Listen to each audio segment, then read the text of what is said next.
అందరికీ నమస్కారం అండి. ఇప్పుడు నేను మీకు ఒక వీడియో చూపించబోతున్నానండి.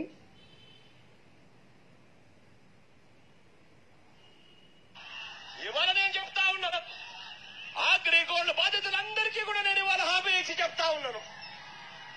రేపొద్దున దేవుడు ఆశీర్వదించి మీ అందరి చల్లని దీవెనతో రేపొద్దున మనందరి ప్రభుత్వం అధికారంలోకి వచ్చిన తర్వాత ఇప్పుడు ఎన్నికల వాగ్దానం ప్రకారం సంవత్సరం లోపు ఇస్తామని చెప్పారు మాకు. ఇప్పుడు సంవత్సరం దాటింది, ఇంతవరకు ఆ విషయం ఎక్కడా ప్రస్తావించట్లేదు. కాబట్టి మా మహిళలందరి ఇబ్బందులు దృష్టిలో పెట్టుకొని మా అమౌంట్ మాకు వచ్చేలాగా మేము సీఎం గారికి విజ్ఞప్తి చేస్తున్నాము.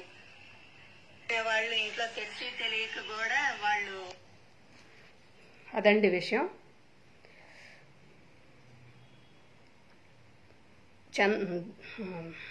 జగన్మోహన్ రెడ్డి గారు గత ఎలక్షన్ టైంలో ఆయన చేసిన వాగ్దానాలు అవి ఆయన అధికారంలోకి దేవుడు చల్లని దీవెనల వలన మన ప్రజల ఆశీర్వాదాల వలన నేను వస్తే అగ్రిగోల్డ్ బాధితులకి సత్వర న్యాయం చేస్తాను అని మేనిఫెస్టోలో పెట్టడమే కాకుండా బహిరంగంగా కూడా చాలా ప్రతి చోట కూడా చెప్పున్నారు. కానీ ఇంతవరకు న్యాయం జరగలేదు. గత ప్రభుత్వంలో చంద్రబాబు నాయుడు గారు 10,000 నుండి 50,000 వరకు లోపు ఉన్న అగ్రిగోల్డ్ బాధితులందరికీ న్యాయం చేయాలన్న ఉద్దేశంతో కొన్ని ఆస్తులను అమ్మి డిపాజిట్ చేయడం జరిగింది. ఆ డిపాజిట్లని ఈసీని అడ్డం పెట్టుకొని జగన్మోహన్ రెడ్డి గారు ఆపించడం జరిగింది. తర్వాత ఈయన ప్రచార ఆర్భాటాల కోసం ఆ డబ్బుని కొంతమందికే పంచారు. అందరికీ మాత్రం న్యాయం జరగలేదు. వీళ్ళ సాక్షి పత్రికలో గొప్పగా ప్రచారం చేసుకోవడం కోసము మాత్రమే దాన్ని ఉపయోగించారు. మిగతా అమౌంట్ ఏమైందో ఎవరికీ తెలియదు.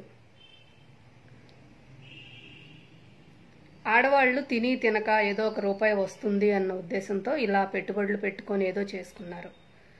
అలాంటి వాళ్ళని ఇబ్బంది పెట్టి మనం ఈయన ఏం బాగుకుంటారో మనకు అర్థం కావట్లేదు. ఇంకొక విషయం, జగన్మోహన్ రెడ్డి గారు అగ్రిగోల్డ్ తరఫున ఆంధ్రప్రదేశ్లో, తమిళనాడులో, కర్ణాటకలో ఆస్తులు బోల్డ్ ఉన్నాయి. మరి మీరు ఎందుకు సత్వర న్యాయం చేయడం లేదు?